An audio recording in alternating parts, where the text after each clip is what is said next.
ಹರಿ ಓಂ ಪ್ರಾಣಾದೇರೀಶಿತಾರಂ ಪರಮಸುಖನಿಧಿಂ ಸರ್ವದೋಷವ್ಯಪೇತಂ ಸರ್ವಾಂತಸ್ಥಂ ಸುಪೂರ್ಣಂ ಪ್ರಕೃತಿಪತಿಮಜಂ ಸರ್ವಬಾಹ್ಯಂ ಸುನಿತ್ಯಂ ಸರ್ವಜ್ಞಂ ಸರ್ವಶಕ್ತಿಂ ಸುರಮುನಿಮನುಜಾದ್ಯೈಃ ಸದಾ ಸೇವ್ಯಮಾನಂ ವಿಷ್ಣುಂ ವಂದೇ ಸದಾಹಂ ಸಕಲಜಗದನಾದ್ಯಂತ ಮಾನಂದದಂ ತಂ. ಈಗ ಉದ್ಗೀತ ಬ್ರಾಹ್ಮಣ ಅಂತ ಹೊಸದಾಗಿ ಪ್ರಾರಂಭವಾಗ್ತಾ ಇದೆ. ಈ ಉದ್ಗೀತ ಬ್ರಾಹ್ಮಣದಲ್ಲಿ ಯಾವ ವಿಷಯವನ್ನು ಹೇಳಲಿಕ್ಕೆ ಹೊರಟಿದ್ದಾರೆ? ನಿನ್ನೆ ಸಾಯಂಕಾಲದ ಪಾಠದಲ್ಲಿ ಹೇಳುವಾಗ ಆ ಅಂಶವನ್ನು ವಿವರಣೆ ಮಾಡಿದ್ದೆ. ಯಜ್ಞದಲ್ಲಿ ಉದ್ಗಾತೃ ಅಂತ ಒಬ್ಬರಿರ್ತಾರೆ. ಉದ್ಗಾನ ಮಾಡುವರು, ಉಚ್ಚೈರ್ಗಾನವನ್ನು ಮಾಡುವರು. ಯಾರವರು ಶ್ರೇಷ್ಠವಾದ ಉತ್ಕೃಷ್ಟವಾದ ಗಾನವನ್ನು ಮಾಡುವರು? ಸಾಮವೇದಿಗಳು.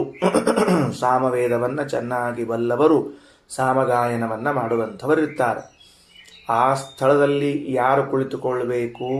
ಮುಖ್ಯ ಪ್ರಾಣದೇವರು ಕುಳಿತುಕೊಳ್ಬೇಕು.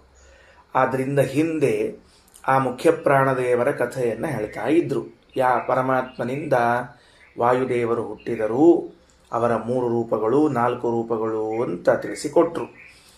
ಈಗ ವಿಷಯ ಅರ್ಥ ಆಯ್ತು ನಮಗೇನು ಅಂದರೆ, ಬ್ರಹ್ಮದೇವರು ಅಶ್ವಮೇಧಯಾಗದ ಯಜಮಾನರು, ಅವರ ಕಥೆಯನ್ನು ಹೇಳಿ ಇನ್ನು ಮುಂದಿನ ಭಾಗದಲ್ಲಿ ಅದೇ ಅಶ್ವಮೇಧ ಯಾಗದಲ್ಲಿ ಅರ್ಥಾತ್ ಯಾಗದಲ್ಲಿ ಆ ಉದ್ಗಾತೃವಿನ ಸ್ಥಾನವನ್ನು ವಾಯುದೇವರು ಪಡೆದದ್ದು ಯಾಕೆ?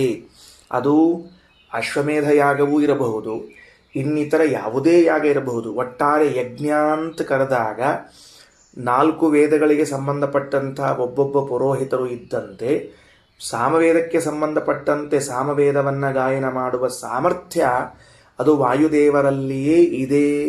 ಅದಕ್ಕಾಗಿ ಅವರನ್ನು ಉದ್ಗಾತೃಗಳೆಂದು ಕರೆಯುತ್ತಾರೆ ಅನ್ನುವುದಕ್ಕೆ ಒಂದು ಇತಿಹಾಸವನ್ನು ಹೇಳಲಿಕ್ಕೆ ಹೊರಟಿದೆ ಈ ಉದ್ಗೀತ ಬ್ರಾಹ್ಮಣ. ಇದು ಛಾಂದೋಗ್ಯ ಉಪನಿಷತ್ತಿನಲ್ಲೂ ಬಂದಿದೆ. ಛಾಂದೋಗ್ಯ ಉಪನಿಷತ್ತಿನ ಪ್ರಾರಂಭದಲ್ಲಿ ಬಂದದ್ದು ಪುನಃ ಬೃಹದಾರಣ್ಯಕ ಉಪನಿಷತ್ತಿನ ಪ್ರಾರಂಭದಲ್ಲಿ ಬರ್ತಾ ಇದೆ. ಅಂದರೆ ಬೃಹದಾರಣ್ಯಕ ಹಾಗೂ ಛಾಂದೋಗ್ಯ ಎರಡರಲ್ಲೂ ಕೂಡ ಸಮಾನವಾದ ಇತಿಹಾಸ, ಸಮಾನವಾದ ಘಟನೆಯನ್ನು ವೇದ ನಿರೂಪಣೆ ಮಾಡ್ತಾ ಇದೆ. ಏನು ಕಥೆ, ಏನು ಘಟನೆ ಅಂತನ್ನುವುದು ನಮ್ಮೆಲ್ಲರಿಗೂ ತಿಳಿದಿರುವಂತಹ ಅಂಶ, ತಿಳಿದಿರುವ ಕಥೆ ಅದು. ಆದರೂ ವಾಕ್ಯಗಳನ್ನು ಓದ್ತಾ ಇರುವಾಗ ಮರೆತು ಹೋಗಿರಬಹುದಾದ ಅಥವಾ ಹೊಸ ಅಂಶಗಳು ತಿಳಿಯಬಹುದಾದ ಎಲ್ಲ ಅವಕಾಶಗಳು ಉಂಟು. ಆದ್ದರಿಂದ ಮತ್ತೊಂದು ಬಾರಿ ಅದನ್ನು ಓದಿಕೊಂಡು ಹೊರಡುತ್ತೇನೆ. ಎಲ್ಲಿ ಹೊಸ ಅಂಶಗಳು ಬಂದಿವೆ ಅಂತ ನನಗನಿಸುತ್ತೋ ಅದನ್ನು ಅನುವಾದ ಮಾಡ್ತೀನಿ. ದ್ವಯಾಹ ಪ್ರಾಜಾಪತ್ಯಾಹ ದೇವಾಶ್ಚ ಅಸುರಾಶ್ಚ. ಪ್ರಾಜಾಪತ್ಯಾಹ ಬ್ರಹ್ಮದೇವರ ಮಕ್ಕಳು. ಪ್ರಜಾಪತಿ ಅಂದರೆ ಬ್ರಹ್ಮದೇವರು, ಪ್ರಾಜಾಪತ್ಯಾಹ ಅಂದರೆ ಬ್ರಹ್ಮದೇವರ ಮಕ್ಕಳಾದವರು ದ್ವಯಾಹ 2 ವರ್ಗದಲ್ಲಿದ್ದಾರೆ. ಇಬ್ಬರೂ ಕೂಡ ಬ್ರಹ್ಮದೇವರ ಮಕ್ಕಳೇ. ಯಾರವರು? ದೇವಾಹ ಅಸುರಾಹ. ದೇವತೆಗಳು ಅಸುರರು ಇವರಿಬ್ಬರೂ ಕೂಡ ಬ್ರಹ್ಮದೇವರ ಮಕ್ಕಳೇ. ಅಂದರೆ ಬ್ರಹ್ಮದೇವರೇ ದೇವತೆಗಳನ್ನು ಹಾಗೂ ಅಸುರರನ್ನು ಸೃಷ್ಟಿ ಮಾಡಿದ್ದು. ಆದ್ದರಿಂದ ಉಪನಿಷತ್ ಏನು ಮಾಡ್ತಾ ಇದೆ? ಇವರೇ ಸೃಷ್ಟಿ ಮಾಡಿದ್ದಾದ್ದರಿಂದ ಪ್ರಜಾಪತಿಯ ಮಕ್ಕಳು ಅನ್ನುವ ಅರ್ಥದಲ್ಲಿ ದ್ವಯಾಹ ಪ್ರಾಜಾಪತ್ಯಾಹ ದೇವಾಶ್ಚ ಅಸುರಾಶ್ಚ. ಕನ್ನಡ ಭಾಷೆಯಲ್ಲಿ ಅನುವಾದ ಮಾಡಿದರೆ ಬ್ರಹ್ಮದೇವರ ಸಂತತಿ 2, ಒಂದು ದೇವತೆಗಳು ಒಂದು ಅಸುರರು, ಇಷ್ಟು ಸಾಮಾನ್ಯ ಅರ್ಥ. ತತಃ ಕಾನೀಯಸ ಏವ ದೇವಾಹ. ಈ 2 ಭಾಗಗಳಲ್ಲಿ ಅಂದರೆ ಮಕ್ಕಳಲ್ಲಿ ದೇವತೆಗಳೆಂಬ ಮಕ್ಕಳೇನಿದ್ದಾರೆ ಅವರ ಸಂಖ್ಯೆ ಕಡಿಮೆಯಾಗಿದೆ. ತತಃ ಕಾನೀಯಸ ಏವ ದೇವಾಹ. ಕಾನೀಯಸ ಅಂದ್ರೆ ಅಲ್ಪ, ಕಡಿಮೆ, ಅಲ್ಪ ಸಂಖ್ಯೆಯಲ್ಲಿ ಇದ್ದವರು. ದೇವತೆಗಳು ಅಲ್ಪ ಸಂಖ್ಯೆಯಲ್ಲಿ ಇರ್ತಾರೆ. ಜಾಯಸ ಅಸುರಾಹ. ಹೆಚ್ಚಿನ ಸಂಖ್ಯೆಯಲ್ಲಿದ್ದವರು ಯಾರು ಅಂದರೆ ಅಸುರರು. ಅಸುರರು ಬಹಳ ಸಂಖ್ಯೆಯಲ್ಲಿದ್ದಾರೆ, ದೇವತೆಗಳು ಅಲ್ಪ ಸಂಖ್ಯೆಯಲ್ಲಿದ್ದಾರೆ. ನೋಡ್ರಿ, ಯಾವಾಗಲೂ ಹಂಗೆ ಅದು. ಒಳ್ಳೊಳ್ಳೆ ವಸ್ತುಗಳು ಸಿಗುವಂತಹ ಸ್ಥಳಗಳು ಕಡಿಮೆ ಇರ್ತಾವ, ದುಷ್ಟ ವಸ್ತುಗಳು ಸಿಗುವಂತಹ ಅಂಗಡಿಗಳು ಓಣಿ ತುಂಬ ಬೀದಿ ತುಂಬ ಇರ್ತಾವೆ. ಎಲ್ಲ ಗೊತ್ತಾಗ್ಬಿಡ್ತದೆ ಯಾವುದು ಅತ್ಯಂತ ಒಳ್ಳೆ ಸಾಮಗ್ರಿಗಳು, ಶ್ರೇಷ್ಠ ಸಾಮಗ್ರಿಗಳು, ಅದನ್ನು ಕೊಂಡುಕೊಳ್ಳಿಕ್ಕೆ ಜನ ಬಹಳ ಕಡಿಮೆ ಇರ್ತಾರೆ.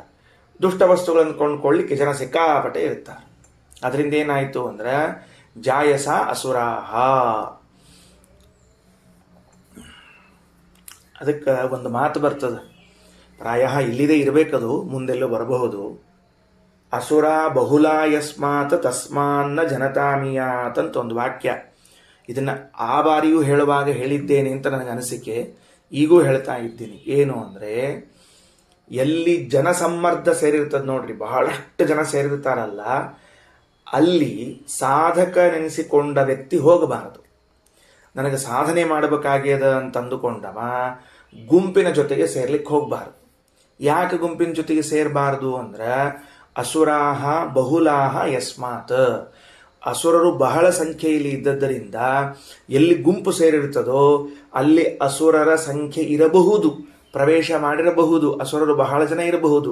ಅಂದ ಮೇಲೆ ಅವರು ಬಹಳ ಜನ ಇದ್ರು ಅಂದ್ರೆ, ಸಾಧಕರು ನಾವು ಹೋಗಿ ಸೇರ್ಕೊಂಡ್ವಿ ಅಂದ್ರೆ ನಮ್ಮ ಬುದ್ಧಿಯು ಕೂಡ ಏನಾಗ್ತದ ಅಂದ್ರೆ ಕೆಟ್ಟೇ ಬಿಡ್ತದ. ನೋಡ್ರಿ, ವಿಚಾರ ಮಾಡ್ರಿ, ಮನೆಯಲ್ಲಿದ್ದಾಗ ನಾವು ಮಾಡುವಂತಹ ಸಂಧ್ಯಾವಂದನ ದೇವ ಪೂಜಾದಿಗಳು ಎಲ್ಲರ ಜೊತೆಗೆ ಹೋಗಿ ಸೇರ್ಕೊಂಡಾಗ ಮಾಡುವಂತಹ ಸಂಧ್ಯಾವಂದನ ದೇವ್ರ ಪೂಜೆಗಳು ಎಷ್ಟು ವ್ಯತ್ಯಾಸ ಆಗಿಬಿಟ್ಟಿರ್ತದೆ. ಅವ್ರ ಜೊತೆಗೆ ಹೋಗ್ಬಿಟ್ವಿ ಅಂದ್ರೆ ಎಲ್ಲ ಬಿಟ್ಬಿಟ್ಟಿರ್ತೀವಿ ನಾವು. ಅಂದ್ರೆ ಜೊತೆಗಿದ್ದವರ ಅಸುರರು ಅಂತ ಅರ್ಥ ಅಲ್ಲ, ಅದಕ್ಕೆ ಹಂಗ ಪ್ರಭಾವ ಆಗ್ತದ ಅಂಬೋಲಿ ತಾತ್ಪರ್ಯ. ಅದಕ್ಕೆ ಜಾಯಸ ಅಸುರಾಹ, ಅಸುರರು ಬಹಳ ಇದ್ದಾರ. ಸರಿ, ಏನು ಮುಂದೇನೀಗ? ಅಂತೂ ಬ್ರಹ್ಮದೇವರಿಗೆ 2 ರೀತಿಯ ಮಕ್ಕಳು, ಒಬ್ಬರು ದೇವತೆಗಳು, ಒಬ್ಬರು ದೈತ್ಯರು. ಸಂಖ್ಯೆಯಲ್ಲಿ ದೇವತೆಗಳು ಕಡಿಮೆ, ಸಂಖ್ಯೆಯಲ್ಲಿ ಅಸುರರು ಹೆಚ್ಚು ಅಂತ ಹೇಳಿದ್ರೆ ಮುಂದೇನು? ತ ಏಷು ಲೋಕೇಶು ಅಸ್ಪರ್ಧಂತದ, ತ ಅಂದ್ರೆ ತೇ ಅಂತ ಪದಚ್ಛೇದ ಅದು. ತೇ ಏಷು ಲೋಕೇಶು ಅಸ್ಪರ್ಧಂತ. ಲೋಕೇಶು ಅಂದ್ರೆ ಲೋಕಗಳಲ್ಲಿ, ಲೋಕಗಳಲ್ಲಿ ಅಂದ್ರೆ ಇದು ವಿಷಯ ಸಪ್ತಮಿ, ಲೋಕಗಳ ವಿಷಯದಲ್ಲಿ ಅಂದ್ರೆ ಈ ಎಲ್ಲ ಲೋಕಗಳು ನಮಗಾಗಬೇಕು ಅಂತ ದೈತ್ಯರು, ಈ ಎಲ್ಲ ಲೋಕಗಳು ನಮಗಾಗಬೇಕು ಅಂತ ದೇವತೆಗಳು ಇವರು ಈ ವಿಷಯದಲ್ಲಿ ಸ್ಪರ್ಧೆಯನ್ನ ಮಾಡಿದರು ಅಂತ ಮುಂದಿನ ವಾಕ್ಯ. ಅಂದ್ರೆ ಲೋಕಗಳ ಆಧಿಪತ್ಯ ನಮ್ಮ ಕೈಯಲ್ಲಿರಬೇಕು ಅಂತ ದೇವತೆಗಳು, ಲೋಕದ ಆಧಿಪತ್ಯ ನಮ್ಮ ಕೈಯಲ್ಲಿರಬೇಕು ಅಂತ ದೈತ್ಯರು.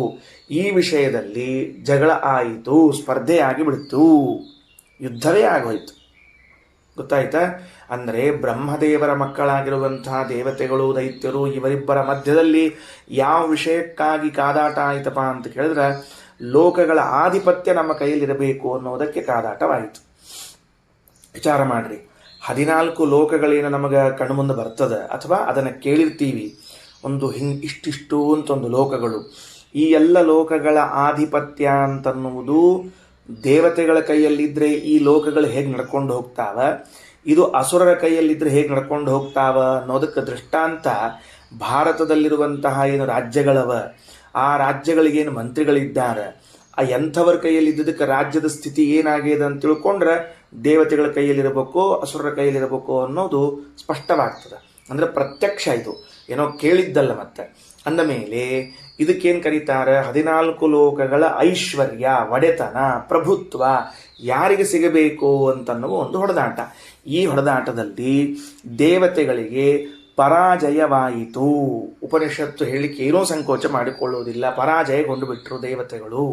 ಅಲ್ರಿ, ದೇವತೆಗಳು ಅಂತೀರಿ ಪರಾಜಯ ಆಗ್ಕೊಂಡ್ರು ಅಂತಂದ್ರೆ ಭಾಷ್ಯ ಓದಿದಾಗ ಇನ್ನೂ ಹೊಸ ವಿಷಯಗಳನ್ನು ಶ್ರೀಮದಾಚಾರ್ಯ ತಿಳಿಸ್ತಾರೆ.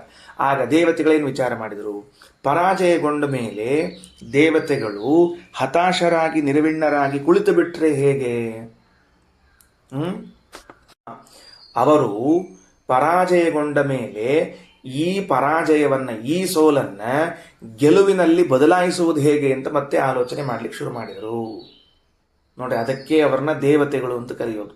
ಅದಕ್ಕೆ ಅವರು ನಮಗೆಲ್ಲರಿಗೂ ಆದರ್ಶ ಆಗ್ತಾರೆ. ಏನು ಸೋತ್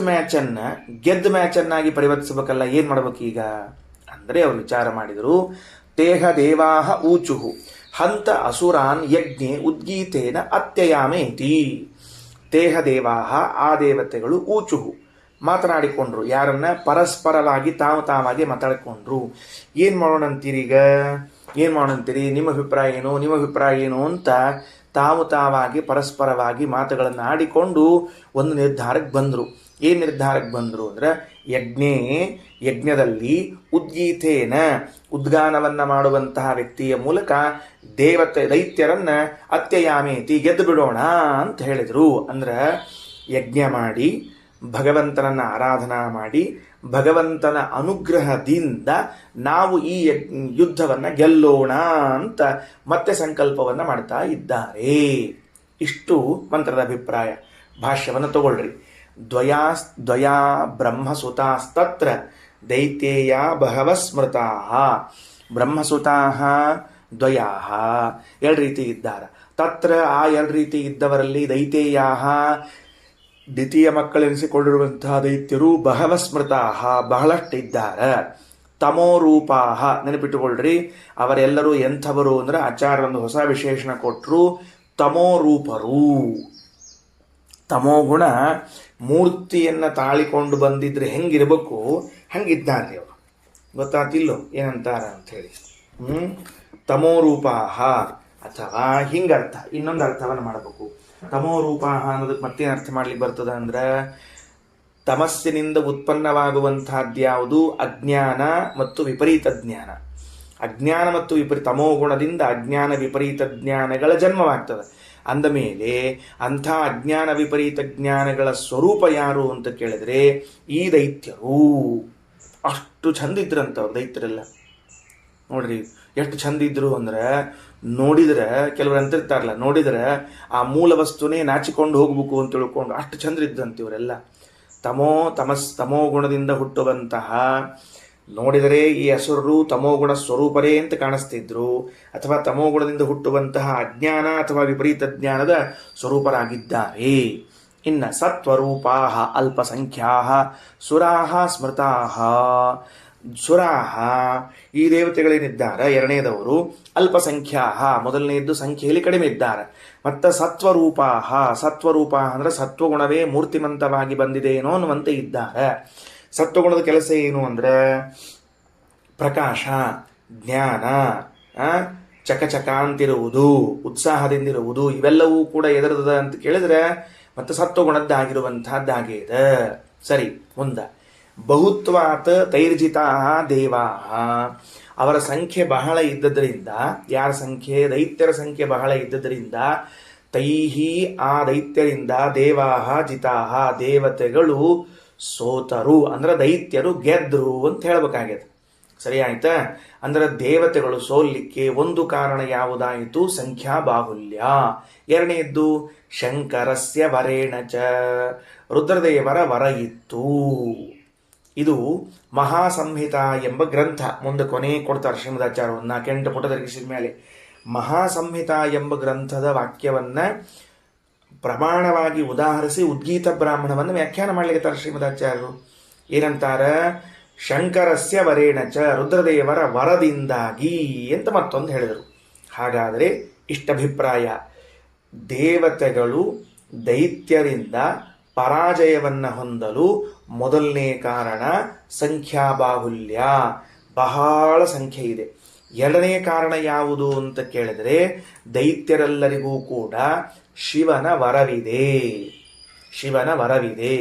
ಶಿವನ ಬಳಿ ಹೋಗಿ ಏನು ಕೇಳಿಕೊಂಡ್ರು ದೈತ್ಯರೆಲ್ಲರೂ ಕೂಡ? ನಾವು ಎಲ್ಲರನ್ನ ಗೆಲ್ಲಬೇಕು, ನಮ್ಮನ್ನ ಯಾರೂ ಗೆಲ್ಲಬಾರದು ಅಂತ ಹೇಳಿ ಶಿವನ ಕಡೆಯಿಂದ ವರವನ್ನು ಪಡೆದುಕೊಂಡ್ರು. ಶಿವ ಅವರಿಗೆ ಏನು ಮಾಡಿದ್ರು? ವರವನ್ನು ನೀಡಿದರು.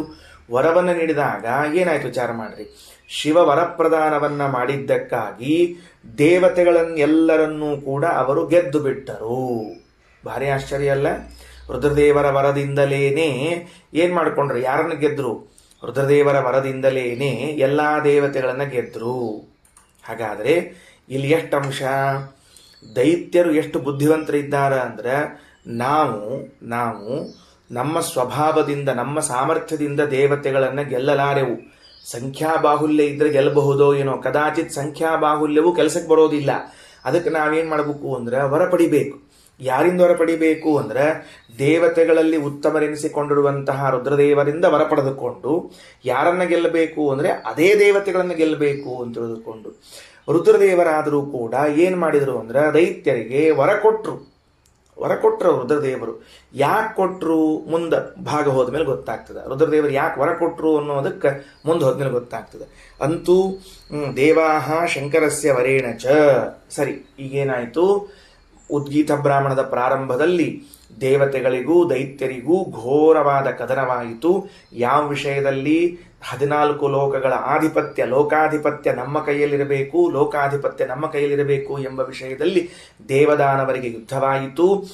ದೇವತೆಗಳ ಸಂಖ್ಯೆ ಕಡಿಮೆ, ದೈತ್ಯರ ಸಂಖ್ಯೆ ಹೆಚ್ಚಿದ್ದರಿಂದ ದೇವತೆಗಳಿಗೆ ಸೋಲುಣ್ಣಲು ಒಂದು ಕಾರಣವೆನಿಸಿದರೆ ಇನ್ನೊಂದು ಕಾರಣ ಶಿವನ ವರ.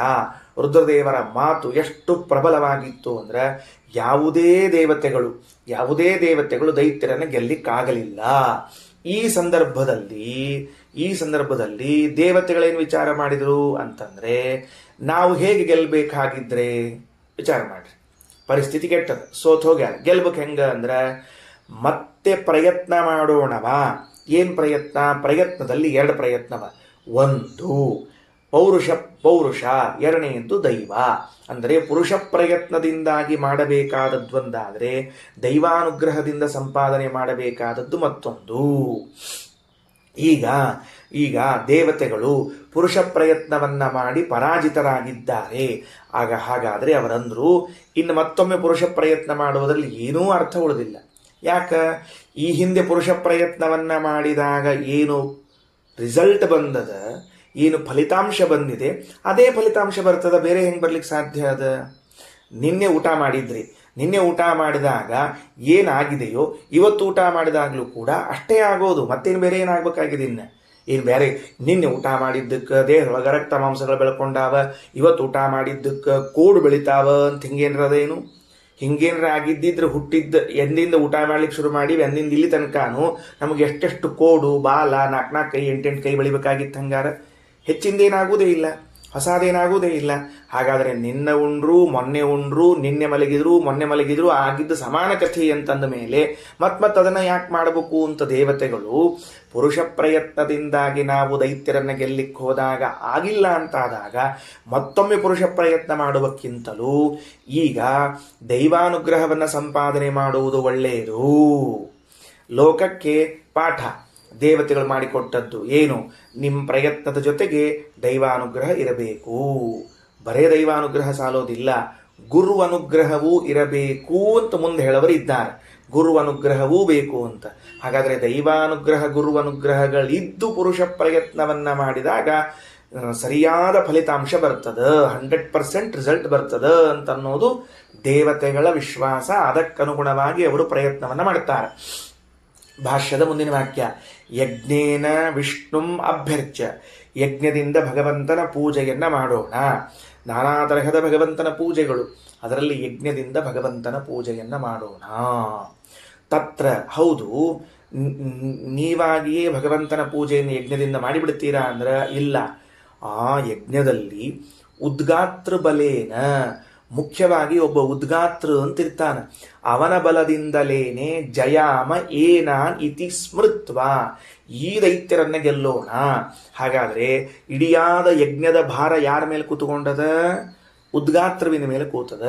ಆ ಉದ್ಗಾತ್ರವಿನ ಬಲದಿಂದಲೇನೆ ನಾವು ಈ ದೈತ್ಯರನ್ನ ಗೆಲ್ಲುತ್ತೇವೆ. ಹಂಗಾರ ಉದ್ಗಾತ್ರ ಪೋಸ್ಟ್ ಏನದ, ಉದ್ಗಾತ್ರ ಸ್ಥಾನ ಏನದ, ಅಲ್ಲಿ ಎಂಥ ವ್ಯಕ್ತಿ ಬಂದು ಕೊಡ್ಬೇಕು ನೋಡ್ರಿ. ಜಯವನ್ನು ತಂದು ಕೊಡುವಂತಹ ವ್ಯಕ್ತಿ ಬರಬೇಕು. ಜಯವನ್ನು ತಂದು ಕೊಡದೇ ಇರುವಂತಹ ವ್ಯಕ್ತಿ ಬಂದು ಕೂತ್ರ ಪ್ರಯೋಜನ ಏನು? ಈಗ ಪರಮಾತ್ಮನ ಅನುಗ್ರಹವನ್ನುಂಟು ಮಾಡಿಸಿ ತಮ್ಮ ಸಾಮರ್ಥ್ಯದಿಂದ ಇವರಿಗೆ ಜಯವನ್ನು ತಂದು ಕೊಡಬೇಕು. ಅಂದರೆ ಆ ವ್ಯಕ್ತಿ ಮಾಡುವಂತಹ ತಪಸ್ಸು ಹೆಂಗಿರಬೇಕು ಅಂದರೆ ಭಗವಂತನನ್ನು ಒಲಿಸಿಕೊಂಡು ಭಗವಂತನ ಅನುಗ್ರಹವನ್ನು ನಮ್ಮೆಲ್ಲರಿಗೂ ತಂದು ಮುಟ್ಟಿಸಿ ನಮಗೆ ಜಯವನ್ನು ತಂದು ಕೊಡುವಂತಹ ವ್ಯಕ್ತಿಯಾಗಿರಬೇಕು. ಅವರು ಯಾರಾಗ್ತಾರೆ ಮುಂದೆ? ಮುಖ್ಯ ಪ್ರಾಣದೇವರೇ ಆಗ್ತಾರೆ ಅಂತನ್ನುವ ಕಥೆಯನ್ನು ಕೇಳ್ತೀವಿ. ಹಾಗಾದರೆ ಮುಖ್ಯ ಪ್ರಾಣದೇವರಲ್ಲಿ ಎಂತಹ ಸಾಮರ್ಥ್ಯ ಉಂಟು ಅಂದರೆ ಭಗವಂತನ ಅನುಗ್ರಹವನ್ನು ನಮ್ಮೆಲ್ಲರ ಮೇಲೆ ಹರಿಸುವಂತಹ ಸಾಮರ್ಥ್ಯ ಉಂಟು. ಅದಕ್ಕೆ ಪ್ರಾಣದೇವರ ಆರಾಧನಾ ಮಾಡಬೇಕು. ಯಾಕೆ ಪ್ರಾಣದೇವರ ಆರಾಧನಾ ಮಾಡಬೇಕು ಅಂದ್ರೆ ದೊಡ್ಡದೊಂದೆಲ್ಲೋ ಕರೆಂಟಿಂದ ಇರ್ತದೆ, ಅದು ಧಡಲ್ಲಂತ ಎಲ್ಲ ಕಡೆಗೆ ಬಂದ್ಬಿಡ್ತು ಅಂದರೆ ಅಷ್ಟು ಫ್ಯೂಸು ಬಲ್ಬು ಢಮ್ ಢಮ್ ಅಂದ್ಬಿಡ್ತಾವೆ. ಅದಕ್ಕೆ ಮಧ್ಯದೊಂದು ಇದನ್ನು ಮಾಡಿರ್ತಾರೆ, ಅದಕ್ಕೆ ಸಣ್ಣದೊಂದು ಭಾಗ ಅದರೊಳಗೆ ಹರ್ಕೊಂಡು ಕರೆಂಟ್ ಬಂತು ಅಂದರೆ ಯಾವುದ್ಯಾವುದಕ್ಕೆ ಎಷ್ಟೆಷ್ಟು ಬೇಕು ಅಷ್ಟಷ್ಟೇ ಬರ್ತಿರ್ತದಂತ. ಹಂಗಿದ್ದಂಗೆ ಪರಮಾತ್ಮನ ಅನುಗ್ರಹ ನೇರವಾಗಿ ನಮ್ಮ ಮೇಲಿಲ್ಲ, ವಾಯುದೇವರ ಮೂಲಕ ಹಾಯ್ದುಕೊಂಡೇ ಬರ್ತದೆ. ಅದಕ್ಕೆ ಅವರನ್ನು ಉದ್ಗಾತ್ರಗಳನ್ನಾಗಿ ಮಾಡಿದರು ಅಂತ ತಿಳಿಸಿಕೊಟ್ಟಿದ್ದಾರೆ. ಸರಿ, ಸ್ಮೃತ್ವ ವನ್ಯಾದೀನ ಪ್ಯಚೂಚುದನ್. ಮೊದಲಿಗೆ ಪ್ರಾಣದೇವರನ್ನ ಒಮ್ಮೆ ಕರೀಲಿಲ್ಲ, ಉದ್ಗಾತ್ರವನ್ನಾಗಿ ಒಮ್ಮೆ ಮಾಡಲಿಲ್ಲ. ಮೊದಲಿಗೆ ಯಾರನ್ನು ಮಾಡಿದರು? ವನ್ಯಾದಿಗಳನ್ನು, ಅಗ್ನಿ ಮೊದಲಾದ ದೇವತೆಗಳನ್ನೆಲ್ಲ ನೀವು ಬರ್ರಿ ನೀವು ಬರ್ರಿ, ನೀವು ಉದ್ಗಾತರು ಆಗು ನೀವು ಉದ್ಗಾತರು ಆಗು ಅಂತ ಕೇಳಿಕೊಂಡ್ರಂತೆ. ಆಯಿತು ಅಂದರು ಅವರು. ಅಜ್ಞಾದಿ ದೇವತೆಗಳು ಏನು ನಮಗೆ ನಾವು ಉದ್ಗಾತ್ರ ಮಾಡ್ತೇವೆ ಅಂತ. ಮೊದಲನೇ ಉಪನಿಷತ್ತಿನ ವಾಕ್ಯ, ತೇಹ ವಾಚ ಮೂಚುಹು. ತೇಹ ಆ ದೇವತೆಗಳು, ಹ ಅಂದ್ರೆ ಪ್ರಸಿದ್ಧ, ಆ ದೇವತೆಗಳು ವಾಚಂ. ವಾಚಂ ಅಂದರೆ ವಾಗೀಂದ್ರಿಯಕ್ಕೆ ಅಭಿಮಾನಿಯಾದ ಅಗ್ನಿಗೆ ಊಚುಹು ಹೇಳಿದರು. ಏನಂತ? ತ್ವಂ ನೀನು, ನ ಅಂದ್ರೆ ನಿಷೇಧ ಅಲ್ಲ, ಅದು ನಹ ನಮ್ಮ, ಉದ್ಗಾಯ ಇತಿ ನಮಗೋಸ್ಕರ ಉದ್ಗಾನವನ್ನು ಮಾಡು, ಸಾಮಗಾಯನವನ್ನು ಮಾಡು ಅಂತ ಹೇಳಿದರು.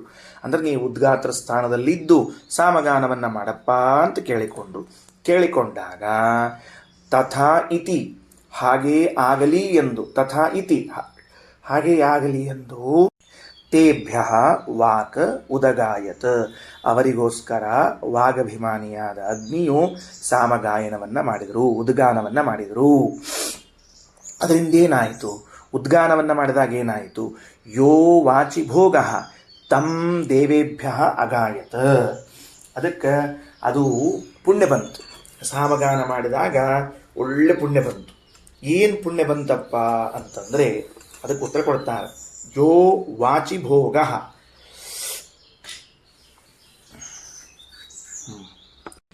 ಯೋ ವಾಚಿ ಭೋಗ ಅಂತೇನದ, ಇದರ ಅರ್ಥವನ್ನು ರಘುತ್ತಮ ಸ್ವಾಮಿಗಳು ಒಂದು ರೀತಿಯಿಂದ ಮಾಡಿದ್ದಾರೆ, ರಾಘವೇಂದ್ರ ಸ್ವಾಮಿಗಳವರು ಒಂದು ರೀತಿಯಿಂದ ಮಾಡಿದ್ದಾರೆ.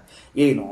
ಮೊದಲನೇದ್ದು ರಘುತ್ತಮ ಸ್ವಾಮಿಗಳವರು ಮಾಡಿದ್ದೇನು ಅಂದರೆ, ಈಗ ವಾಗೀಂದ್ರಿಯದ ಅಭಿಮಾನಿಯಾದ ಅಗ್ನಿಯು ಏನು ಸಾಮಗಾನವನ್ನು ಮಾಡಿದ, ಆಗ ಒಂದು ಪುಣ್ಯ ಹುಟ್ಟಿತು. ಅದೇನು ಭೋಗ ಅಂತದ, ಅದಕ್ಕೆ ಪುಣ್ಯ ಅಂತ ಅರ್ಥ.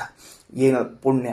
ವಾಚಿಭೋಗ, ಯಾವುದು ವಾಗೀಂದ್ರಿಯದಲ್ಲಿ ಪುಣ್ಯವಿದೆಯೋ, ಯಾವ ಪುಣ್ಯ ಅಂತ ಕೇಳಿದ್ರೆ ಅದಕ್ಕೆ ಮತ್ತು ರಘುತ್ತಮ ಸ್ವಾಮಿಗಳಂತಾರೆ, ವೇದ ಪಾಠಾದಿ ತಂ ತಜ್ಜನಿತಂ ಪುಣ್ಯಂ. ಅಂದರೆ ಈ ನಾಲಿಗೆಯಿಂದ ಏನು ನಾವು ವೇದಗಳನ್ನು ಉಚ್ಚಾರಣೆ ಮಾಡ್ತೀವೋ, ವೇದ ಪಾಠವೇ ಮೊದಲಾದವುಗಳನ್ನೇನು ನಾವು ನಾಲಿಗೆಯಿಂದ ಆಡ್ತೀವೋ, ಅದರಿಂದ ಪುಣ್ಯವೇನು ಬಂದಿರ್ತದೋ ಅದು ಅಲ್ಲಿ ಸಂಗ್ರಹವಾಗಿರುತ್ತದೆ. ಹಾಗಾದರೆ ವಾಗೀಂದ್ರಿಯಕ್ಕೆ ಅಭಿಮಾನಿಗಳಾದ ಅಗ್ನಿಯು ತಮ್ಮ ವಾಗೀಂದ್ರಿಯದಿಂದ ಸಾಮಗಾನಾದಿಗಳನ್ನು ಮಾಡಿದಾಗ ತಜ್ಜನಿತವಾದ ಪುಣ್ಯವೇನಿತ್ತೋ ಆ ಪುಣ್ಯವನ್ನು ದೇವತೆಗಳಿಗೆ ಶತ್ರುಜಯಕ್ಕೆ ಅನುಕೂಲವಾಗಲಿ ಎಂದು ಧಾರೆ ಎರೆದು ಕೊಟ್ಟುಬಿಟ್ರು. ಅದಕ್ಕೆ ರಘುತ್ತಮ ಸ್ವಾಮಿಗಳಂತಾರೆ, ಭೋಗ ವೇದಪಾಠಾದಿ ತಂ ತಜ್ಜನಿತಂ ಪುಣ್ಯಂ ದೇವೇಭ್ಯ ಅಗಾಯತ ಉದ್ಗಾನೇನ ಪ್ರಾಪಯಾಮಾಸ. ಹಾಗಾದರೆ ಅಗ್ನಿಯ ಕೆಲಸ ಏನಾಯಿತು? ತಾವು ಚೆಂದಾಗಿ ವೇದವನ್ನು ಗಾನ ಮಾಡಿ ಆ ನಾಲಿಗೆಯಲ್ಲಿ ನೋಡ್ರಿ, ಅವರೇ ಮೊದಲು ವಾಗೀಂದ್ರಿಯಕ್ಕೆ ಅಭಿಮಾನಿಗಳು, ಅವರು ತಮ್ಮ ನಾಲಿಗೆಯಿಂದ ವೇದಾದಿಗಳನ್ನೆಲ್ಲ ಉಚ್ಚಾರಣೆ ಮಾಡಿದಾಗ ಒಳ್ಳೆ ಪುಣ್ಯ ಶೇಖರಣೆ ಆಯಿತು. ಆ ಪುಣ್ಯ ಶೇಖರಣೆಯಾದದ್ದನ್ನೆಲ್ಲ ದೇವತೆಗಳಿಗೆ ಕೊಟ್ಟುಬಿಟ್ರು. ತಗೊಳ್ರಿ, ದೈತ್ಯರನ್ನ ಗೆಲ್ಲಿಕ್ಕೆ ನೀವು ಈ ಪುಣ್ಯವನ್ನು ಉಪಯೋಗಿಸಿಕೊಳ್ಳ್ರಿ ಅಂತ ಹೇಳಿದರು. ಒಂದು ಸಣ್ಣ ಅಂಶ ಮಧ್ಯದಲ್ಲಿ ನಿಲ್ಲಿಸ್ತೇನೆ, ಮುಂದೆ ಹೋಗ್ತೀನಿ. ಹಾಗಾದರೆ ಈಗ ನಮಗೆ ಯಾಕೆ ಶಾಸ್ತ್ರವಾಗಲಿ ಹಿರಿಯರಾಗಲಿ ಯಾರಿಗರ ಏನಾರ ಕೆಟ್ಟದ್ದನ್ನು ಅನ್ಲಿಕ್ಕೆ ಹೋಗಬೇಡ್ರಿ ಅಂತಂತಾರೆ? ಕೆಟ್ಟದ್ದು ಅನಬೇಡ್ರಿ, ಇನ್ನೊಬ್ಬರಿಗೆ ಬಾಯಿಲೆ ಅವಾಚ್ಯ ಶಬ್ದಗಳನ್ನು ಬೈಬೇಡ್ರಿ ಯಾಕಂತಾರೆ? ಅಂದ್ರೆ ಅವಾಚ್ಯ ಶಬ್ದದ ಮುಂದೆ ಹೇಳೋಣಂತ, ಇನ್ನೊಬ್ಬರಿಗೆ ಕೆಟ್ಟದ್ದನ್ನು ನೀವು ನಾಲಿಗೆಯಿಂದ ನುಡಿಬೇಡ್ರಿ ಅಂತ ಅನ್ನೋದು ಯಾಕೆ ಅಂದ್ರೆ, ನೀವೇನು ದೇವರ ಸ್ತೋತ್ರ ಪಾರಾಯಣ ಜಪ ಮಾಡಿರ್ತೀರಿ ಅದೆಲ್ಲ ಪುಣ್ಯ ಸಂಗ್ರಹ ಆಗಿರ್ತದೆ ಅಲ್ಲೇ ವಾಗೀಂದ್ರಿಯದಲ್ಲಿ. ನೀವು ಅಂದ್ರಿ ಅಂದ್ರೆ ಆ ಪುಣ್ಯ ಎದಕ್ಕೆ ವಿನಿಯೋಗ ಆಗ್ತದೆ ಅಂದರೆ ಇನ್ನೊಬ್ಬರಿಗೆ ಅನಿಷ್ಟ ಉಂಟು ಮಾಡಲು ವಿನಿಯೋಗ ಆಗ್ತದೆ. ಸಹಜ ಹೌದಿಲ್ಲ ಹೇಳೋಣಂತ. ಯಾಕೆ ಅನಿಷ್ಟ ಪುಣ್ಯ ವಿನಿಯೋಗ ಆಯಿತು ಅಂತ ಕೇಳಿದ್ರೆ, ಅಲ್ಲದೆ ಚರ ಪುಣ್ಯ ಅನಿಷ್ಟ ಯಾಕೆ ಬೇಕ್ರಿ, ನಾವು ಅಂದ್ವಿ ಅಂದ್ರೆ ನೀ ಅಂದದ್ದು ಆಗಬೇಕು ಅಂದ್ರೆ ನಿನ್ನ ಕಡೆ ಸಾಮರ್ಥ್ಯ ಇಲ್ಲದ ಮೊದಲೇ ಸ್ವಂತದ್ದು. ಹಂಗೆ ಸ್ವಂತಕ್ಕೆ ಸಾಮರ್ಥ್ಯ ಇದ್ರೆ ಹಿಡ್ಕೊಂಡು ನೀನೇ ಎರಡು ಹೊಡಿತಿದ್ದಿಲ್ಲ ಫಡ್ ಅಂತ ಹೇಳಿ, ಎರಡು ಹೊಡಿತಿದ್ದಿ ಅಂದ್ರೆ ಆವಾಗ ದೇಹ ಬಲ ಹೋಗ್ತಿತ್ತು, ಪುಣ್ಯ ಬಲ ಹೋಗ್ತಿರ್ಲಿಲ್ಲ. ಲಕ್ಷ್ಯ ತಗೊಳ್ರಿ, ಮಾಡಿದ ವ್ಯವಸ್ಥೆ ಹೆಂಗದ ಅಂತ ತಿಳ್ಕೊಂಡು ಹೇಳಿ. ನನಗೆ ಪುಣ್ಯ ಕಳ್ಕೊಳ್ಬಾರ್ದು ಅಂತ ಇಚ್ಛಾ ಇದ್ರೆ ಕರ್ಕೊಂಡು ಎರಡೇಟ್ ಹೊಡೆದು ಮುಗಿಸ್ಬಿಡ್ತಿದ್ದೆ. ಆ ಪುಣ್ಯ ಕಳ್ಕೊಳ್ಳೋದು ಬೈಯೋದು ಆಡೋದು ಮನಸ್ಸಿನಾಗ ಕೆಟ್ಟದ್ದು ಮಾಡೋದು ಮಾಡಿಕೊಂಡ್ರೆ ಏನಾಗ್ತದೆ ಅಂದರೆ ಎಲ್ಲ ಪುಣ್ಯ ಶೇಖರಣೆ ಆದದ್ದು ಅಷ್ಟು ಹೋಗಿಬಿಡ್ತದೆ. ಸುಮ್ಮನೆ ಹೇಳಿದ್ದೀನಿ, ಹೊಡೆಯೋದು ಸಹಿತಕ್ಕೆ ಅಲ್ಲ, ಮತ್ತೆ ಹೊಡೆಯೋದು ಸಹಿತಕ್ಕೂ ಅಲ್ಲ, ಸುಮ್ಮನೆ ತಿಳಿಸಿದ್ದೀನಿ ಅಷ್ಟೇ. ಹಾಗಾಗಿ ಆ ಪುಣ್ಯವನ್ನು ಕಳೆದುಕೊಳ್ಳಬಾರದು ಅನ್ನೋ ದೃಷ್ಟಾಂತ. ಏನು ದೃಷ್ಟಾಂತ? ವಿಶ್ವಾಮಿತ್ರರು ತಮ್ಮ ಆಶ್ರಮಕ್ಕೆ ಯಜ್ಞಕ್ಕೆ ಬಂದು ದಾಳಿ ಮಾಡುವಂತಹ ಸುಬಾಹು ಮಾರೀಚ ಎನ್ನುವಂತಹ ಇಬ್ಬರು ರಾಕ್ಷಸರನ್ನ ಅಯೋಧ್ಯೆಗೆ ಬಂದು ರಾಮನನ್ನ ಕರ್ಕೊಂಡು ಹೋಗಿ ಕೊಲ್ಲಿಸ್ತಾರೆ. ಗೊತ್ತಾಯ್ತಾ? ರಾಮಾಯಣ ಕೇಳಿದ್ದೀರಾ? ದಶರಥನ ಮನೆ ತನಕ ಬಂದು, ದಶರಥ ನಿನ್ನ ಮಗನ್ ಕೊಟ್ಟು ಕಳಿಸೋ ರಾಮನ್ನ, ನಮ್ಮ ಯಜ್ಞಕ್ಕೆ ವಿಘ್ನ ಮಾಡ್ಲಿಕ್ಕೆ ತಾರ ಸುಬಾಹು ಮಾರೀಚ ಎಂಬ ರಾಕ್ಷಸರು, ಅವ್ರನ್ನ ಕೊಲ್ಲಿ ಅಂತ. ಮಧ್ಯದಲ್ಲೊಬ್ಬ ದಾರ್ಯಾಗ ಆಚಾರ ಸಿಕ್ಕಿದ್ರಂತೆ, ಯಾರೋ ಒಬ್ರು ಆಚಾರ ಸಿಕ್ಕರಂತ. ಏನ್ರಿ ವಿಶ್ವಾಮಿತ್ರರ, ಇಷ್ಟೆಲ್ಲ ತಪಸ್ ಮಾಡಿರಿ, ಗಾಯತ್ರಿ ಮಂತ್ರ ಸಿದ್ಧಿ ಅದ, ಇಷ್ಟು ಪುಣ್ಯದ, ನೀವ ಒಂಚೂರು ಅವ್ರನ್ನ ಶಾಪ ಕೊಟ್ಟು ಬಿಟ್ರೆ ಮುಗಿದು ಹೋಗ್ಬಿಡ್ತಿತ್ತಲ್ಲ, ಸತ್ತ ಹೋಗ್ಬಿಡ್ತಿದ್ರು ಅವ್ರು ನಿಮ್ಮ ಶಾಪಕ್ಕೆ, ಯಾಕೆ ಕೊಡಲಿಲ್ಲ ಅಂದ್ರೆ, ಅದಕ್ಕೆ ಅವ್ರಂದ್ರಂತ, ನನ್ನ ಪುಣ್ಯ ಕಳ್ಕೋಬೇಕು ಅಂತ ನಂಗೆ ಇಚ್ಛಾ ಇಲ್ಲ, ನನ್ನ ಪುಣ್ಯ ಕಳ್ಕೋಬೇಕು ಅಂತ ಇಚ್ಛಾ ಇಲ್ಲ. ಅಲ್ಲಿ ಮಧ್ಯಪ್ರದೇಶದಿಂದ, ಅದು ಸಿದ್ಧಾಶ್ರಮ ಅಂತ ಹೆಸರು, ಆ ಸಿದ್ಧಾಶ್ರಮದಿಂದ ಅಯೋಧ್ಯಾವರೆಗೆ ಬಂದು ರಾಮನನ್ನು ಇಲ್ಲಿಂದಲ್ಲಿ ಕರ್ಕೊಂಡು ಹೋಗಿ ಅವನಿಂದ ಕೊಲ್ಲಿಸ್ಲಿಕ್ಕೆ ತಯಾರಿದ್ದೀನಿ ಹೊರತಾಗಿ ನನ್ನ ಪುಣ್ಯನ ಕಳ್ಕೊಳ್ಳಿಕ್ಕೆ ತಯಾರಿಲ್ಲ, ನನ್ನ ಪುಣ್ಯನ ಕಳ್ಕೊಳ್ಳಿಕ್ಕೆ ತಯಾರಿಲ್ಲ. ಯಾಕೆ? ಸಣ್ಣ ಪುಣ್ಯ ಸಂಪಾದನೆ ಮಾಡಬೇಕಾದ್ರೆ ವರ್ಷ ವರ್ಷ ವರ್ಷ ವರ್ಷ ಹಿಡಿತದೆ. 10,000 ವರ್ಷಗಳು ತಪಸ್ಸು ಮಾಡಿ ಸಂಪಾದನೆ ಮಾಡಿದ ಪುಣ್ಯವನ್ನು 2 ಕ್ಷಣದಲ್ಲಿ 2 ಮಾತಿನಲ್ಲಿ ಕಳ್ಕೊಳ್ಳ ನಾನು. ಸುಬಾಹು ಸತ್ತೋಗು, ಮಾರೀಚ ಸತ್ತೋಗು ಅಂದ್ಬಿಟ್ರೆ ಎಷ್ಟೊತ್ತು ಸತ್ತು ಹೋಗ್ಲಿಕ್ಕೆ ಅವರಿಗೆ? ಹಾಗೇ ಆಗ್ತದ. ಆದರೆ 10 ವರ್ಷಗಳಿಂದ ಸಂಪಾದನೆ ಮಾಡಿದ ಪುಣ್ಯವನ್ನು 2 ಮಾತಿನಲ್ಲಿ 2 ಸೆಕೆಂಡಿನಲ್ಲಿ ನಾನು ಕಳ್ಕೊಳ್ಳಿಕ್ಕೆ ತಯಾರಿಲ್ಲ. ಅದಕ್ಕೋಸ್ಕರ ಬೇಕಾದ್ರೆ ತಿಂಗಳಗಟ್ಟಲೆ ಸಿದ್ಧಾಶ್ರಮದಿಂದ ಅಯೋಧ್ಯೆಯವರೆಗೆ ಬಂದು ರಾಮನ್ ಪುನಃ ಕಳ್ಕೊಂಡು ಹೋಗಿ ಅವನ ಅಸ್ತ್ರಗಳಿಂದ ಕೊಲ್ಲಿಸ್ತೇನೆ. ಅಂದ್ರೆ ಋಷಿಮುನಿಗಳಲ್ಲಿರುವಂತಹ ಪುಣ್ಯಲೋಭ ಎಂಥದ್ದು ವಿಚಾರ ಮಾಡ್ರಿ. ಯಾಕೆ ಹೇಳಿದೆ? ಪುಣ್ಯ ಕಳ್ಕೋಬಾರ್ದು, ಸಂಪಾದನೆ ಮಾಡಿದ ಪುಣ್ಯವನ್ನ ಕಳ್ಕೊಳ್ಳಿಕ್ಕೆ ಹೋಗ್ಬಾರ್ದು. ಈ ದೇವತೆ, ಈ ಅಗ್ನಿ ಏನ್ ಮಾಡಿದ ಅಂದ್ರೆ, ತಾವು ಸಾಮಗಾನವನ್ನ ಮಾಡಿ ಉದ್ಗಾನವನ್ನ ಮಾಡಿದಾಗ ಅಲ್ಲೇನು ಪುಣ್ಯ ಶೇಖರಣೆ ಆಯಿತಲ್ಲ ವಾಗೀಂದ್ರಿಯದಲ್ಲಿ, ಅದನ್ನೆಲ್ಲವನ್ನೂ ಕೂಡ ಕೊಟ್ಟುಬಿಟ್ರು. ಇದ್ರ ಮೇಲೊಂದು ಮತ್ತೆ ಪ್ರಶ್ನೆ ಏನು? ಹಂಗಾರೆ ಸಾಮಗಾನ ಇದೇನೊಂದು, ನೀವು ಸಾಮಗಾನ ಅನ್ನೋದು ಇಟ್ಕೊಳ್ರಿ, ಸತ್ಕರ್ಮ ಇದನ್ನು ಮಾಡ್ತಾ ಇದ್ದಾರೆ, ಇದು ಕೇವಲ ಪರರಿಗೋಸ್ಕರವ? ನಿಮಗೂ ಏನಾದರೂ ಪುಣ್ಯ ಉಳಿತದ? ಈಗ ಹಿಂಗೆ ಇಟ್ಕೊಳ್ರಿ, ನಾನು ನನ್ನ ಮನೆಯಲ್ಲಿ ದೇವರ ಪೂಜೆ ಮಾಡ್ತೇನೆ, ನನಗೆ ಪುಣ್ಯ ಬರ್ತದೆ. ನೀವು ನನ್ನನ್ನು ನಿಮ್ಮನೆ ಕರೆಸಿದ್ದೀರಿ, ಆಚಾರ ನಮ್ಮ ಮನೆಯೊಳಗೆ ಇವತ್ತು ದೇವ್ರ ಪೂಜಾ ಮಾಡ್ರಿ ಅಂತ ಕರೆಸಿದ್ದೀರಿ ಅಂತ ಇಟ್ಟುಕೊಳ್ರಿ, ಏನೋ ಹಬ್ಬ ಹುಣ್ಣಿಮೆ ಅದ ಕರೆದಿದ್ದೀರಿ, ನಾನು ಅವತ್ತು ಪುಣ್ಯ ಬಂದು ಪೂಜೆ ಮಾಡಿದೆ. ಪೂಜೆ ಮಾಡಿದಾಗ ಆ ಪುಣ್ಯ ಏನಿದೆಯೋ ಅದು ಯಜಮಾನರಾದ ನಿಮಗಷ್ಟೇ ಹೋಗ್ಬಿಡ್ತದ, ನನಗೂ ಉಳಿತದ ಅಂತ ಪ್ರಶ್ನೆ. ಅದಕ್ಕೆ ಉತ್ತರ, ಯತ್ ಕಲ್ಯಾಣಂ ವದತಿ ತದಾತ್ಮನೇ. ಅದಕ್ಕೆ ಉದ್ಗಾನ ಕೇವಲ ಯಜಮಾನರಿಗೋಸ್ಕರ ಅಲ್ಲ, ತಮಗೋಸ್ಕರವೂ ಹೌದು. ಅದಕ್ಕೆ ಅಗ್ನಿ ಏನು ಮಾಡಿದ? ಆ ವೇದ ಮಂತ್ರಾದಿಗಳನ್ನು ಪಠಣ ಮಾಡಿದಾಗ ಏನೇನು ಪುಣ್ಯ ಬಂದಿತ್ತೋ ಆ ಎಲ್ಲ ಪುಣ್ಯವನ್ನ ದೇವತೆಗಳಿಗೆ ಹಂಚಿಕೊಟ್ಬಿಟ್ಟ. ಇನ್ನು ಅದೇ ನಾಲಿಗೆಯಿಂದ ಬೇರೆ ಕೆಲಸಗಳನ್ನು ಮಾಡಿದ್ದಾರಲ್ಲ, ಏನು ಕೆಲಸ ಮಾಡಿದ್ದಾರೆ? ಸ್ತೋತ್ರ ಮಾಡ್ಯಾರ, ಮತ್ತು ಹಾಡು ಹಾಡ್ಯಾರ, ಬೇರೆ ಬೇರೆ ವಿಧವಿಲ್ಲ. ಇದು ಅಪೌರುಷೇಯವಾದ ವೇದಗಳನ್ನೆಲ್ಲ ಹೇಳಿದಾಗ ಬಂದ ಪುಣ್ಯ. ಪೌರುಷೇಯವಾಗಿರುವಂತಹ ಸ್ತೋತ್ರಗಳು ಹೆಂಗಿಟ್ಕೊಳ್ರಿ, ಅಗ್ನಿ ಬ್ರಹ್ಮಸೂತ್ರವನ್ನು ಪಠಣ ಮಾಡಿದ, ಆ ಪುಣ್ಯ ತನಗೆ ಅದು.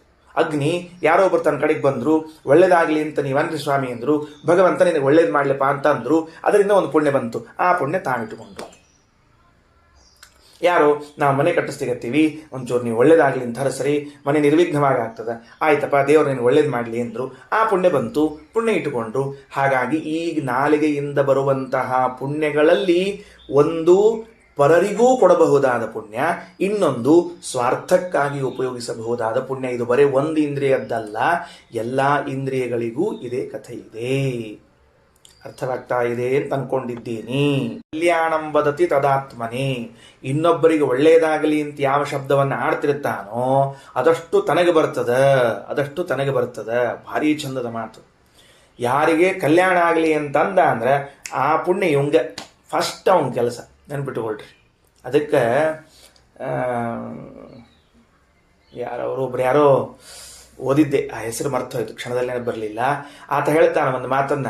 ಏನು ಹೇಳ್ತಾನೆ ಅಂದ್ರೆ, ನೀನು ಇನ್ನೊಬ್ಬರಿಗೆ ಒಳ್ಳೆಯದನ್ನ ಮಾಡಲಿಕ್ಕೆ ಹೊರಟಿದ್ದಿ ಅಂದರೆ, ಆತ ಬರೆದದ್ದು ಭಾಳ ಚೆನ್ನಾಗಿದೆ, ಇದು ಉಪನಿಷತ್ನೊಳಗೂ ಇದ್ದದ್ದೇ ಇದು.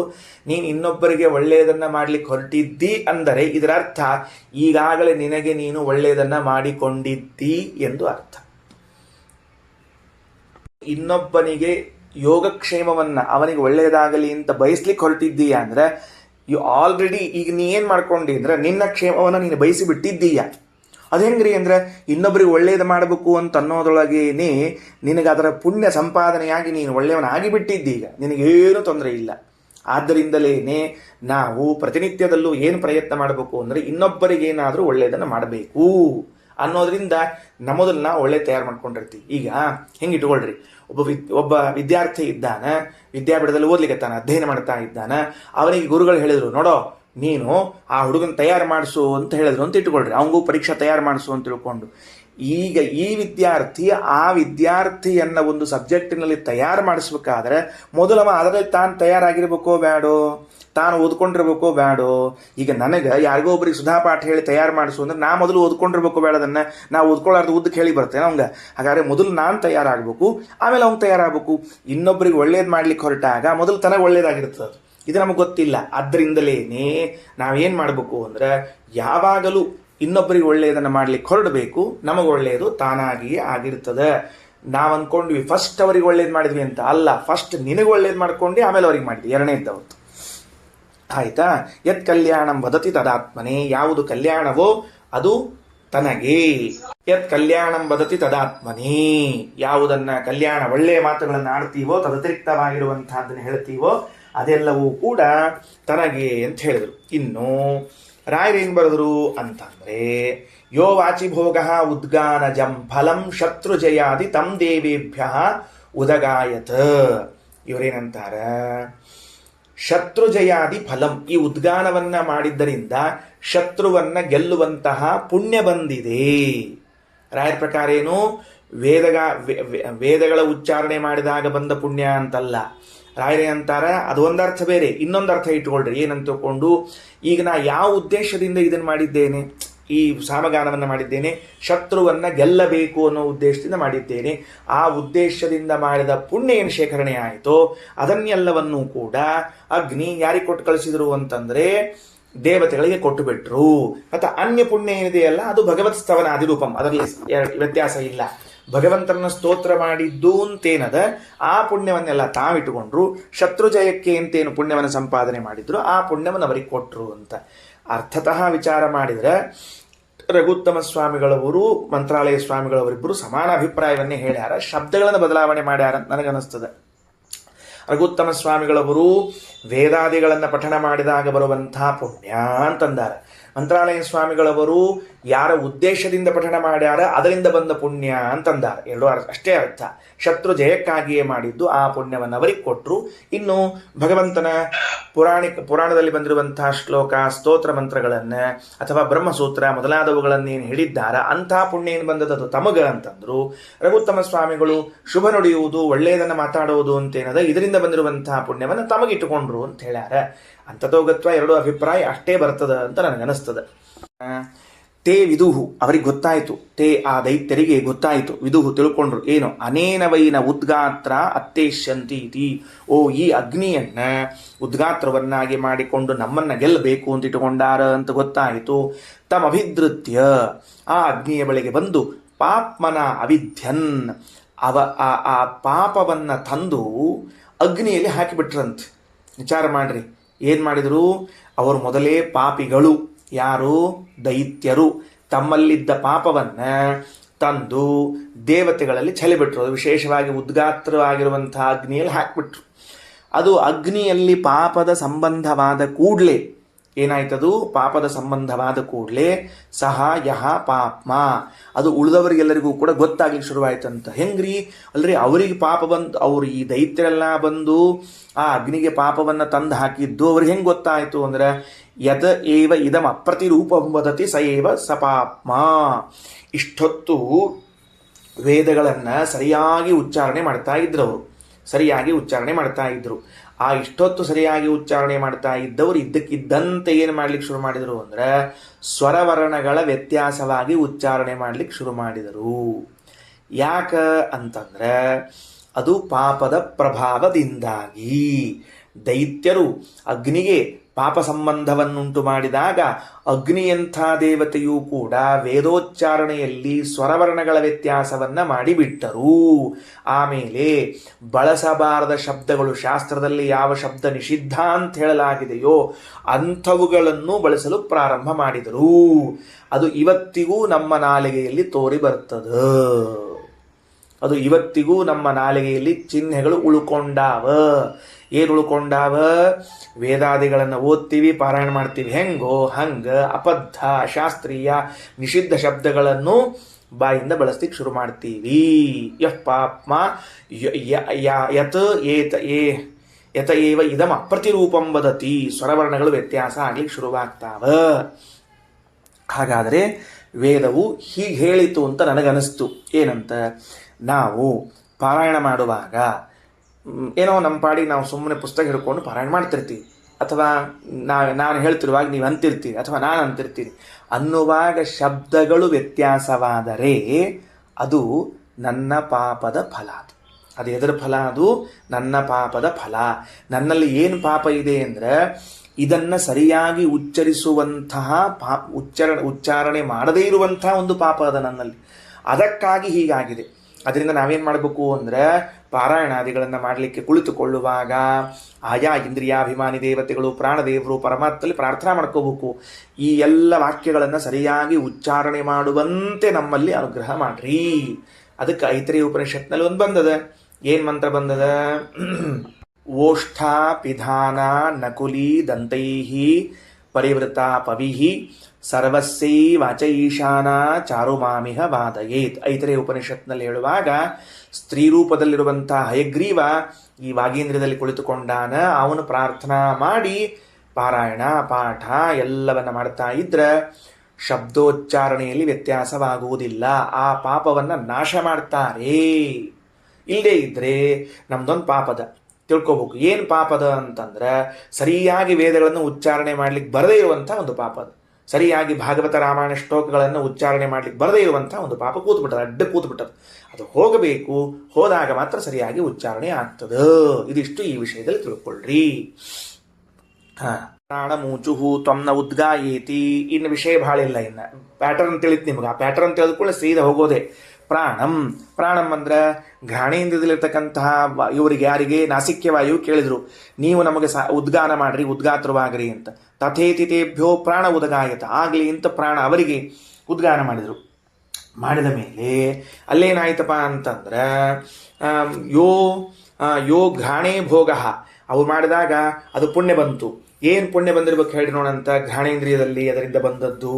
ಅದಕ್ಕೆ ರಾಯರು ಬರೀತಾರೆ, ಭಗವನ್ ನಿರ್ಮಾಲ್ಯ ಆಘ್ರಾಣಜಂ ಅದೃಷ್ಟಂ ಫಲಂ.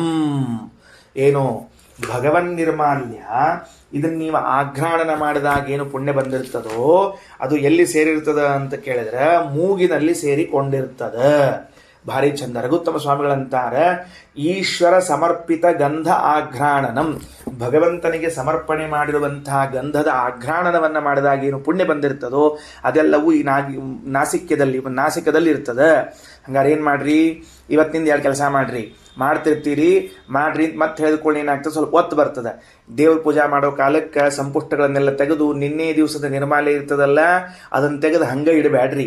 ಅದನ್ನು ಮೊದಲು ಬಲಕ್ಕಿರುವಂತಹ ರುದ್ರದೇವರು ಅಂದ್ರೆ ನಮ್ಮ ಬಲಕ್ಕೆ ಪರಮಾತ್ಮನ ಎಡಕ್ಕಿದ್ದ ರುದ್ರದೇವರು ತಮ್ಮ ತಲೆ ಮೇಲೆ ತಟ್ಟಿ ಹೊಟ್ಕೊಂಡಿರ್ತಾರೆ, ಅಲ್ಲಿ ಇಟ್ಬಿಡ್ರಿ. ಅಲ್ಲಿಂದ ತಗೊಂಡು ಆಘ್ರಾಣನ ಮಾಡಿ ಆಮೇಲೆ ತೆಗಿರಿ. ಅದು ಒಂದು ಆಘ್ರಾಣನ ಪುಣ್ಯ. ಅದು ಏನು ಆಶ್ಚರ್ಯ. ರಾಯರಂತಾರ ನಿರ್ಮಾಲ್ಯ ಅಂದದಕ್ಕೆ ಪುಣ್ಯ. ಜೊತೆಗೆ ರಘುತ್ತಮ ಸ್ವಾಮಿಗಳಂತಾರ ದೇವರಿಗೆ ಗಂಧ ಇರಿಸಿರಲ್ಲ, ಗಂಧ ಹಚ್ಕೋತೀರಿ. ಅದೇನು ಗಂಧ ಹಚ್ಕೋತೀರಿ ಊಟಕ್ಕೆ ಕೊಡೋ ಕಾಲಕ್ಕೆ. ಆಮೇಲೆ ಸ್ವಲ್ಪ ತಗೊಂಡು ಅಂದಂದು ಮುಗಿಸ್ಬಿಡ್ರಿ, ಮುಗಿದು ಹೋದ ಕೆಲಸ. ಇಷ್ಟಿಷ್ಟಕ್ಕೆ ಪುಣ್ಯವ, ಸಣ್ಣ ಸಣ್ಣ ಸಣ್ಣ ಸಣ್ಣ ಕೆಲಸಕ್ಕೆ ಪುಣ್ಯ. ಈ ನಿರ್ಮಾಲ್ಯಾಘ್ರಾಣನವನ್ನು ಗಂಧಾಘ್ರಾಣನವನ್ನು ಮಾಡಿದ ಪುಣ್ಯ ಏನದನೋ ದೇವೇಭ್ಯೋ ಅಗಾಯತ್, ದೇವತೆಗಳಿಗೆ ಕೊಟ್ಬಿಟ್ರು. ಮತ್ತು ಯತ್ ಕಲ್ಯಾಣಂ ಜಿಗ್ರತಿ ತದಾತ್ಮನೇ, ಮತ್ತು ಅವ್ರಿಗೇನು ಉಳಿಲಿಲ್ಲೇನು ಅಂದ್ರೆ ಅದಲ್ಲ, ಅವ್ರಿಗೇನದ ಅಂದ್ರೆ ಶುಭ ವಸ್ತುಗಳ ಗಂಧ ಏನಿದೆಯಲ್ಲ, ಆ ಶುಭ ವಸ್ತುಗಳ ಗಂಧ ಏನು ಬಂದಿದೆಯೋ ಅದನ್ನು ತಾವಿಟ್ಟುಕೊಂಡ್ರು. ಅಂದ್ರೆ ಈಗ ಉದಾಹರಣೆಗೆ ದೇವರಿಗೆ ನೈವೇದ್ಯ ಮಾಡಿರಿ, ನೈವೇದ್ಯ ಮಾಡಿದ ಅಡಿಗೆಯಿಂದ ಒಂದು ಘಮ್ ಅಂತ ವಾಸನೆ ಬರ್ಲಿಕ್ಕತ್ತದ. ಆ ವಾಸನೆಯನ್ನ ಅದರಿಂದ ಪುಣ್ಯ ಬಂದದ್ದನ್ನು ಯಾರಿಟ್ಟುಕೊಂಡ್ರು? ನಾಸಿಕ್ಯವಾಗಿ ತಾವಿಟ್ಟುಕೊಂಡ್ರು. ದೇವರ ನಿರ್ಮಾಲ್ಯಾಘ್ರಾಣನ, ದೇವರ ಗಂಧಾಘ್ರಾಣನವನ್ನ ಮಾಡಿದ ಪುಣ್ಯವನ್ನ ದೇವತೆಗಳಿಗೆ ಕೊಟ್ಟು ಬಿಟ್ರು. ಇನ್ನು ಒಳ್ಳೆಯದು ದೇವರ ನೈವೇದ್ಯ ಮಾಡಿದ್ದು, ಗುರುಗಳಿಗೆ ನೈವೇದ್ಯ ತೋರಿಸಿದ್ದು ಇತ್ಯಾದಿಗಳೇನೇನಿದ್ದು ಅದರ ಆಘ್ರಾಣನವನ್ನು ಮಾಡಿದ ಪುಣ್ಯವನ್ನು ತಾವಿಟ್ಟುಕೊಂಡ್ರು. ತೇ ವೈ ವಿದುಹು ಅನೇನ ವೈನ ಉದ್ಗಾತ್ರ ಅತ್ತೇಶಂತಿ. ದೈತ್ಯರು ಅನ್ಕೊಂಡ್ರು, ಓಹೋ ಈಗ ಅಗ್ನಿ ಮುಗೀತು, ಈ ನಾಸಿಕ್ಯವಾಯುವಿನಿಂದ ಹೊರಟಿದ್ದಾರ, ತಡ್ರಿ ತಮಭಿಧೃತ್ಯ ಪಾಪ್ಮನ ವಿಧ್ಯನ್. ಮತ್ತೆ ದೈತ್ಯರು ಬಂದರು, ಮೂಗಿನೊಳಗೆ ಪ್ರವೇಶ ಮಾಡಿದ್ರು, ಅವ್ರಿಗೆ ಎಷ್ಟು ಪಾಪವನ್ನು ಹಾಕಿಬಿಟ್ರು, ಅವ್ರನ್ನೆಷ್ಟು ಮೈಲಿಗೆ ಮಾಡಿದ್ರು, ಅವ್ರ ಕಡೆಯಿಂದ ಎಷ್ಟು ಕೆಟ್ಟ ಕೆಲಸ ಮಾಡಿಸಿದ್ರು. ಸಹಾಯ ಪಾಪ್ಮ, ಅದೇನಪ್ಪ ಅವ್ರೇನು ಮಾಡ್ಸ್ಯಾರ ಅಂದ್ರೆ ಯದೇವ ಇದಂ ಅಪ್ರತಿರೂಪಂ ಜಿಘ್ರತಿ ಸಯೇವ ಸಪಾಪ್ಮ. ಮೂಗಿನಿಂದ ದುರ್ಗಂಧವನ್ನೆಲ್ಲವನ್ನೂ ಕೂಡ ಆಘ್ರಾಣನ ಮಾಡಲು ಪ್ರಾರಂಭ ಮಾಡಿದರು. ನೋಡ್ರಿ, ಯಾವುದು ದುರ್ಗಂಧ ಅದನ್ನು ತಗೋಬಾರ್ದು, ಅದೆಲ್ಲವೂ ಕೂಡ ನಮ್ಮ ಮೂಗಿಗೆ ಬರ್ಲಿಕ್ಕೆ ಶುರುವಾಯಿತು. ಇದು ಯಾಕೆ ಬಂತು ಅಂದ್ರೆ ನಮ್ಮಲ್ಲಿದ್ದ ಪಾಪದ ಫಲ ಆ ದೇವತೆಗಳಿಗೆ ಅವರು ತಂದು ಹಾಕಿದ್ರು. ಅದರ ಫಲರೂಪವಾಗಿ ಇವತ್ತಿಗೂ ಕೂಡ ಮೂಗು ದುರ್ಗಂಧವನ್ನು ಗ್ರಹಣ ಮಾಡ್ಕೋತ ಕೂತಿರ್ತದ. ಇವೆಲ್ಲ ಇಂದ್ರಿಯಕ್ಕೂ ಸಮಾನ. ಮುಂದೆ ಯಾವ ಇಂದ್ರಿಯ ಬರ್ತದೆ ಅದು ನೋಡಂತ. ಶ್ರೀಕೃಷ್ಣಾರ್ಪಣಮಸ್ತು. ಸರ್ವೇಂದ್ರಿಯ ಪ್ರೇರಕೇಣ ಶ್ರೀ ಪ್ರಾಣಪತಿನೇರಿತಃ ಯದಶೌಷಮಹಂ ತೇನ ಯದವೋಚಮಹಂ ತೇನ ಪ್ರಿಯತಾಂ ಕಮಲಾಲಯಃ.